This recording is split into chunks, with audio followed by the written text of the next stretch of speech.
But one time when we were in Italy, we were there with a handful of people, again, leather goods. And we went to this very nice dinner. It was great. Actually, one of the most memorable dinners I've ever had. But we missed the last train back from Bologna to Florence. They're not that close. It's like a 2-hour train. Maybe it's like an hour and a half. But it wasn't a cab ride, for sure. And we missed it. It was the last one. And the designer I was with was crying, like sobbing. And I just remember thinking, like, we'll figure it out. It's fine. Like, we'll figure it out. But you have to also remember that we didn't have iPhones. So like figuring it out was not the same. Do you have a brilliant product idea, but don't know where to start to get it made? Or are you looking to level up your product, but afraid to take it overseas? If so, you're in the right place. Hi, I'm Jackie. And I'm Erin. And we are the Sourcing Gals, your trusted guides to everything you need to know about sourcing, manufacturing, and scaling your product overseas. Whether you are just starting out or you've been making your own product for a while, we are here to help women source products overseas without the overwhelm. In each episode, we'll share insider tips, actionable strategies, and inspiring stories to help you source more effectively, save time, and boost your profits. Duh! We know how hard it can be to juggle the ins and outs of product development, but don't worry, we've got your back. So grab a cup of coffee, get comfy, and let's dive into how you can grow your business, make more money, and turn your products into profit. Welcome to the Sourcing Gals. Now let's get started. High five. Hi.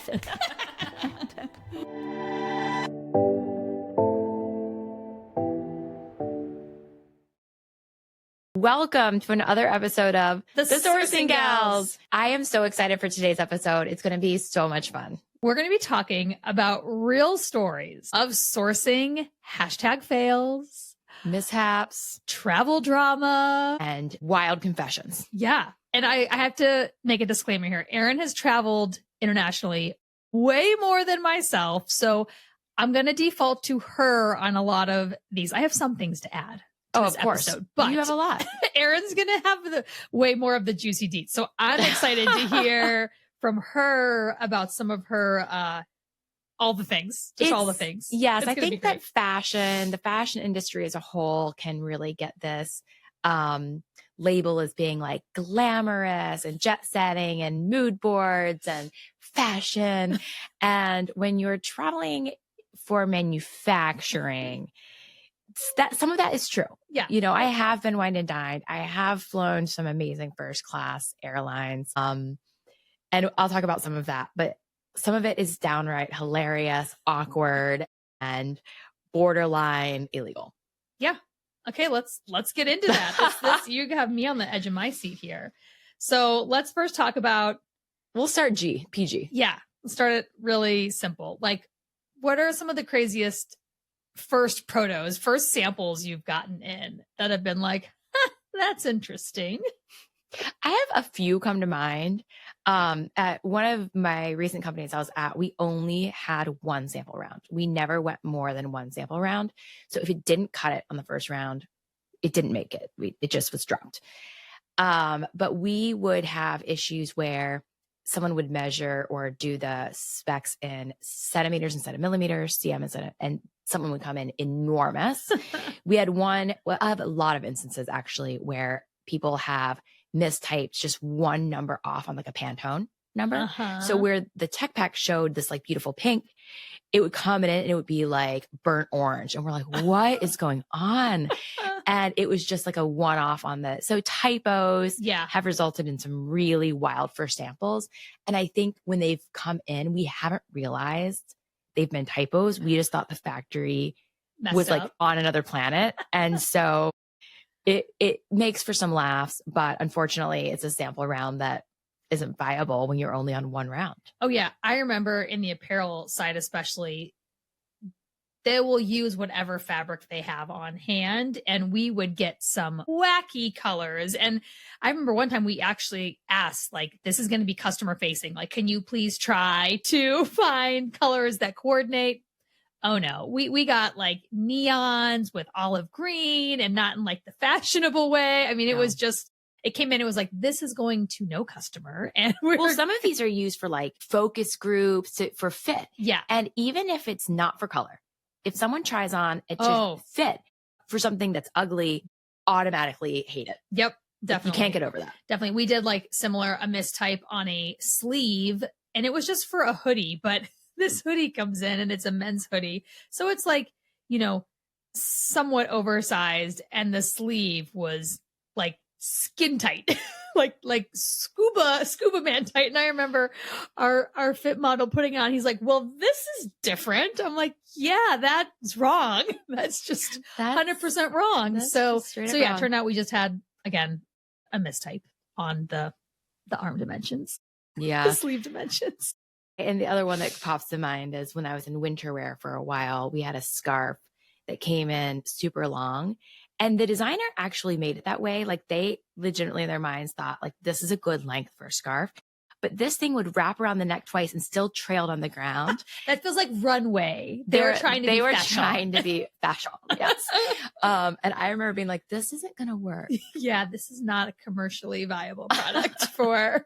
I can like see it in my mind. Yeah, right now. That's hilarious. But sample fails are just par for the course. Yeah. They're going to happen. And I will say, if you get a sample and it is neon green and olive and not in a good way, don't freak out. Like, don't think it's necessarily a bad representation of your factory. It literally might have been all they had available and they were trying to not delay. So it's worth the question. It's worth asking. A lot of times they're going to try their best to get creative to get you what you need, especially when you're talking about a fabric component versus maybe something else that can be better, more easily sourced. Yeah. There's so many of them that like when we were prepping for this episode, we were like, we can't really think of anything, but really I think there are just so many little things. Yeah. No giant fails that I can think of. Yeah. I remember other departments having giant fails and everyone kind of pitching in to help. Like at one point, I think everybody had to go to the warehouse and like cut a bunch of denim shorts off because they all came in like 2 inches too long or something. Okay. Yeah. I don't know, like random things like that. Yeah. I wasn't on that team, but that like slightly rings a bell with me. Yeah. But more juicy is the factory drama. Yeah.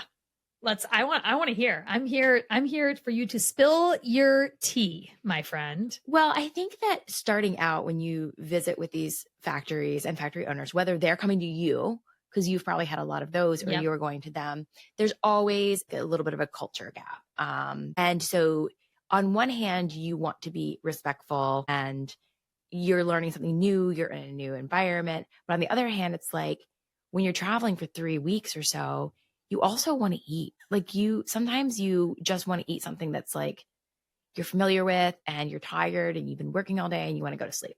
So I was always really into wherever I was taken. I would eat anything pretty much. So I've learned some things that I don't like, and I've been served some things that are illegal. Shark fin soup, which I didn't know until it was sitting in front of me. And I was like, oh no, this is illegal. But other things were being served chicken feet, which happens quite a lot in China. But I was in a karaoke and it was dark. And so I didn't know what it was. I thought it was a French fry. And I just like chomped on it and I felt bone. I was like, oh no. And I think my face, and someone's like, oh, that's chicken foot. And I was like, all right, well, this is not one of the things I like. And so to this day, when people are like, do you have preferences or aversions? I'm like, I don't eat chicken feet. And most of the time people are like, that wasn't on the menu anyway. But anyway, I learned I don't like it. But I've had 3 or 4 birthdays that I have celebrated overseas. And so a lot of the factories really want to go the extra mile. Like they really want to show you a good time. So on one end of the spectrum, I had a very fancy dinner with Dom Perignon, like the champagne and like this cake that was all decorated like a Chanel bag. And then the factory account agent got up and sang operatic. Yeah. Happy birthday to me in the middle of a restaurant. And if having someone sing happy birthday to you in a regular scenario is a little embarrassing, this was highly embarrassing. I think my whole face turned red. They got me all sorts of gifts that I sat there and opened in front of them, which was, just like little trinkety stuff, like a vacuum for my keyboard and just silly things, but they all got me something. And it was so, so sweet, but it was also like one of the most awkward dinners I've ever been to. I think one of my colleagues was supposed to come and was late. They were at another meeting, and I was like, when are they getting here? Just please rescue me. Please. Please rescue me. Please, there isn't enough champagne. When I used to travel to Peru a lot back in the day, and these ones aren't as funny. This is more like just really cool. Back when I worked for Abercrombie, we did our t-shirts out of Peru. And I feel like this is actually, no matter where you're traveling, you are hosted to the extreme. Like, they just want to take care of you. They just want your vendors, your factories, right? They just want to serve you, serve you, serve you. And so I remember I was there over a weekend, and one of my vendors took me to like a remote beach town where their one friend had a beach house, and they had the most amazing like spread and picnic, and it was all because I was in town. Literally, like, they decided to like throw this party together and do all of this for us, right? It was so lovely. And then I remember we went out clubbing one night in Peru, which I have an OG picture of me from. It's hilarious. One of my only, like, I feel like only pictures from back then. I don't know why I don't have a lot of like work and like me doing work at Abercrombie pictures. I guess we also didn't have smartphones back then, right? So this is like a digital camera picture. But I remember going out and like, you know, salsa dancing basically in a sense, in Lima, Peru, which was amazing. And then our most recent trip to Bangladesh that I took, I mean, we walk up to one of the factories and they have our names blown up, like, welcome. And it was, I mean, again, like, wow, okay, like, they all know we're here. We're here. There's no hiding. So, but I always felt like the meals were always so extravagant. And it was like one was more delicious than the next. And similar to your story, one of the factories we visited, I mean, we show up. This is actually what I kind of forgot about this one. We show up to go to this new factory, and we take this rickety bus, right? Or a shuttle to this, you can't call it a port, a dock, if you can even call it a dock, like a very unstable dock. And what's parked in these docks are like these really long canoe looking boats. Okay. Like, I mean, like what you would see maybe in like the Philippines out in like the rice paddies, like really old school looking. And again, not like a canoe like we would ride it, like very long. Right. I'm sure there's a name for it. I just don't know what it is. And I'm like, oh my gosh, are we taking that? Are we getting in? Are we getting in this? No, turns out a motorboat came to pick us up. And when I say a motorboat, the exhaust that was coming out, I mean, I have videos of us all just laughing because we are on this boat hoping it just doesn't sink. And the gas and exhaust from the motor on the back is just like fumes, like just back smoke into your and face. Smoke. And so then we pull in to this factory that's like on the other side of this river. And there's this beautiful garden, and that's where lunch came from, was all of this, like the most delicious vegetable soup I've ever had. And it was all vegetables from the garden that they grew. But I'll never forget when we were walking we got off the boat into the factory. We're in a golf cart, and we still laugh about it. We call it like Willy Wonka doors, because it felt like these huge doors just like opened up, and you're outside in this like pretty destitute area of Bangladesh, right along the river. It's like not this glamorous river. The water's really, you know, not very clean, and you're on this motorboat, and then all of a sudden these doors open up, and it's like magic happening inside, like clean, beautiful botanicals. I mean, it was hilarious. I remember my partner I was with, he's like asking them, have you guys ever seen Willy Wonka? It's like, this is literally like the doors of Willy Wonka opening from the streets of London into the chocolate factory. It's crazy. So yeah, the boat transportation was definitely one for the books. That's for sure. Never taken a speedboat to get to a factory. I have not either. I have another story, which is kind of humorous. I have two stories. One is that one time when I was in Italy, this was for leather goods. I was there. I was with my leather goods factory, and I needed the leather to be like 50 cents cheaper. And I'd been going back and forth with them all day long. It was like $3.75 per square foot, and I needed it for like $3.25 per square foot. And we just been going back and forth. So we're at lunch, and we're Italy. We're having wine at lunch. Yeah. It's a free flowing lunch. And he just looks me dead in the eyes and says, this was one of the fanciest restaurants that I've been to. Also, if you walk over there to the piano in the middle of lunch hour in this Italian restaurant and play a song, I will give you 50 cents off the cost. No. And you know, I only know one song on the piano, and it is Deck the Halls. That's an impressive song to know. And so I played Deck the Halls in probably like October in the middle of an Italian restaurant after a bunch of Pinot Grigio or something. That's amazing. And you got your cost. Yeah. I felt a little used, but but I did get my cost. And then when I got back and they were like, "Oh, Erin, how'd you do it?" I was like, "I'm just that good." That's amazing. And then I do have one more where similar to you, we had a factory put on this huge elaborate dinner, like banquet style. I mean, we went to the factory owner's house and they had all of their friends. Like it was probably 100 or 150 person party because we were there. Yeah. And we had a big group there. Yeah. But I mean, DJs, bartenders, fast foods, all of this stuff. And it was ornate. This was in India. And it gets going and the party kind of is winding down. A lot of the older adults are leaving. I was in my early 20s. A lot of the older adults are leaving. And the factory owner's son, who was my age, who was next in line to run the factory, he and all of his friends were just like ramping up. And when I say the Coke started coming out it just started being like the biggest, most like out of control rave Hollywood style Bollywood style party I've ever been at. And we were wearing like our work clothes from the day.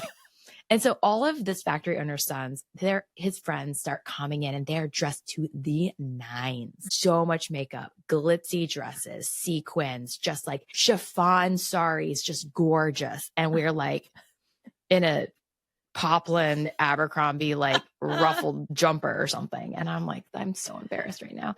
But then a fight broke out between two of the girls and there was like hair pulling, scarf pulling. It turned wild.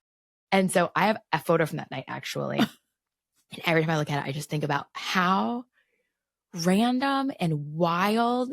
It started out so classy and impressive and then ended up just it was like a movie. It was like a movie. Well, so you're talking about, Pinot Grigio and some nose candy. I have on the flip side of it, that same trip I spoke about at Bangladesh that we went on, we decided to let our CFO, for whatever reason, book the flight. And, lesson one, don't let your CFO book your international travel because you're going to find the most cost effective, but not the most direct or enjoyable. So we had to it was like a planes, trains, and automobiles to get there. We had to go stop, make a way up to Canada to then get over to stop. But anyways, we end up on an airline that we didn't realize didn't serve alcohol. So you're on like a 15-hour flight or something? Oh, no. It's 20, might be 22 because you go from Canada to Turkey, land, refuel, back up to Bangladesh. Like it was, oh my goodness. It was like a 9 or a 10-hour lag and like a 12, like it was long. And I'm traveling with my business partner and we realize there's no alcohol. And if you try to sneak it on and they catch you, like no bueno, like we're not going to like maybe your hands to jail in, in Turkey or wherever in Istanbul or wherever they were refueling the plane. Yeah. We don't want to be going to jail in another country. So we had, for those that do go on long flights, a little cocktail helps you get to bed and sometimes, I used to have right? bad flight anxiety. So that would definitely help me. Yeah. But no, it was not a sip of alcohol the whole flight over there. And the flight back. And the other funny part was that there were only so many movies in English. So once you saw them on the way over there, I luckily had downloaded some episodes of Netflix on my iPad, but my business partner had not. So on the whole flight home, he had to basically rewatch all the same like 5 movies, which was like, there was really not a lot offered. And so I never watched the movies on flights. I'm into it. Yeah. I also slept a lot. I think I slept more on that flight than I had slept in. I can remember when. I feel like my body's meant for international travel. I don't know what it is. Maybe it's because I run not a lot of sleep, but I could just like pop up and get back on schedule and that's how I've push through and just do it. So, but yeah. So make sure if you do go international, make sure your flight has alcohol because it would have been even more enjoyable. Makes the flight go a little quicker. Yeah. Yeah. Well, speaking of travel, some of the travel mishaps we've had while going around the world have been are probably worthy of a movie or story. I have like a couple of notable ones that one makes me laugh a lot is that, and I talk about this on my Instagram, my personal Instagram. I love like very strategically packing. Yes. I like going places and packing like just in a carry-on. Yeah. It's like a challenge that just lights me up. It's fun. But one of the girls I was traveling with a while back, she did not do that. She had like 3 or 4 large pieces of luggage. Oh my gosh. That she checked and they were lost. And we traveled, we were gone for 3 weeks on that trip. And we went to a different place every 2 days. And her suitcase never caught us. It was always in the city. We would live in a city and it would get there the next day. Oh and it just kept following us around a day late. And we just never got it. Oh. So she just, at first, we were sharing clothes amongst our group. And then we ended up having a vendor who took her out and got her some clothes. But our first couple cities we were in were very remote. We were not finding anything for her in those cities, nor were we really able to. We would arrive pretty late at night. We would go to the factory the next day. Mm-hmm. So not only that, but all of her design binders that had all of the color standards and everything. We didn't have anything. Amateur. It was her first trip. And then it was actually funny because once they finally caught up and we got them, then I was like, how are you expecting to handle 4 pieces of luggage by yourself in another country? Yeah. Like just logistically. Well, again, amateur hour. She just didn't know. I always hold myself to the philosophy of if I cannot physically manage it myself with no help, I have no business bringing it. And you also said you don't check bags when you travel internationally. I was actually shocked. My trip to Bangladesh we were there a full 5-6 days. Like I fit it all in a carry-on. I also had a backpack. I had like a nice sized backpack and carry-on, but my clothes, I just wrapped those dresses up real tight and shoved those packing cubes in there and took every single ounce of space. But that's what's so great about India and Bangladesh. You can just pack like 5 lightweight maxis and like call it a day. Yes. But yes, I would highly recommend to make sure if you have to check luggage to go international, then you at least have your essentials and maybe a couple days worth of clothes in a carry-on. In your carry-on. And then I'll end with another Italy travel story. Well, I'll say that I'm going to end with this one, but there have been so many. Even on my last trip, it wasn't like a disaster, but I was stuck in a car on a 4-hour trip with a driver who didn't speak English, and I couldn't tell him that I had to go to the bathroom. So anyway, I ended up figuring that out. But one time when we were in Italy, we were there with a handful of people, again, leather goods. And we went to this very nice dinner. It was great. Actually, one of the most memorable dinners I've ever had. But we missed the last train back from Bologna to Florence. They're not that close. It's like a 2-hour train. Maybe it's like an hour and a half.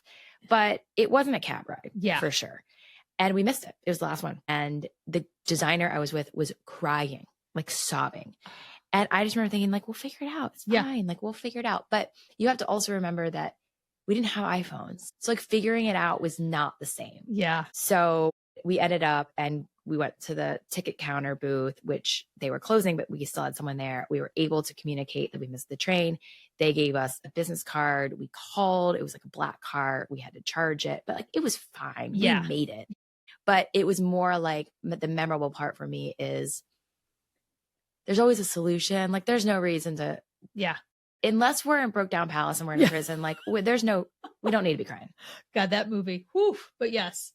Yeah. No, and I think, I even feel domestic travel these days is a shit show. It like totally is. Luggage not showing up, missing connections. Like I have to like prep my family's very high anxiety travelers where I am not. I'm like, there's always a flight the next day. We'll figure it out. Like that's just my husband says, do you have underwear? I say, yes. He goes, do you have your Amex? I say, yes. He goes, well, you're good. Exactly. So I just think prepare yourself that there might be some unexpected things that could happen on your ventures over there and when you get there. But hopefully there's going to be way more amazing things that will happen on these trips. And if there are some, hiccups, they'll be overshadowed by the hospitality. Oh, she's still going. Okay. I know. Sorry. You're fine. I forgot I was going to tell the brothel story. Oh, yeah. Let's end on that one. We'll end on that one. I was in China one time, taken out to a karaoke. I'm going to use air quotes. I did not know that karaoke's there. Some of them have escorts and prostitutes at the karaoke. I did not know that. I also did not know that when you go into the karaoke, you are meant to select your escort for the night from a lineup of women in ball gowns. Okay, which vendor was this? This was, oddly enough, it was an Italian vendor. Oh, well, then that makes sense. Who was running a leather goods factory. And those Italians. Yes. He took me there with my other colleague, my work colleague. So it was him. Do you think he didn't know? He knew. Okay. He went there like for that purpose. Okay. And Maybe just for him. But yeah, I mean. So then what? You get in and then what? So then we get in, they parade this line of women in front of us, and they are all wearing like ball gowns, like 6-inch heels, like makeup, hair all done. Like it is really, really extravagant. And you have to pick one of the women to be your escort for the night. So I was like, well, not me, surely I'm not going to pick one of these women. And they were like, yes, of course you will, because it will offend her if you don't. And I was like, geez. So I selected someone. She sat next to me. And we played like a dice game and kind of like drank all night. Like it was basically like kind of like a geisha style escort. Okay. I just didn't take her back to my room, whereas everybody else did. My gosh. And I remember going into the elevator at the end of the night, and the door like opened, and it was my vendor and one of the women. And I was like, excuse me. And I was like so awkward. I like just turned around and I was like, oh no, I'm sorry. Because he was also married. Oh. But anywho, that was an interesting night. I'd call that interesting. They actually did offer to bring in a male for me if I so chose. And I was like, I'm fine. I'll just fine. It was something. And we were up till probably like 3 or 4 in the morning. And yeah, but wow, that was See, guys, I told you, Erin's got all the stories. There's a lot. There are so many. So if you run into her on the side of the streets out in Vegas at a trade show, you got to ask her, tell her about the ones that she's not allowed to talk about on the podcast because, or all of the swear words people have taught me in Chinese or in Mandarin. But anyway, it's fun. It's always makes for nice party chats and just an interesting environment. I think that people are always interested to hear about what happens when you travel. Yeah. And especially when you travel overseas for work, and this industry, like a lot of them, are just a little wild. Yeah. Well, they work hard, play hard. So that certainly was our motto for a long time. Well, thank you guys. Hopefully you got a couple laughs and jaw drops like I have had as Erin is telling these stories. And we look forward to seeing you back on the next episode of The Sourcing Gals.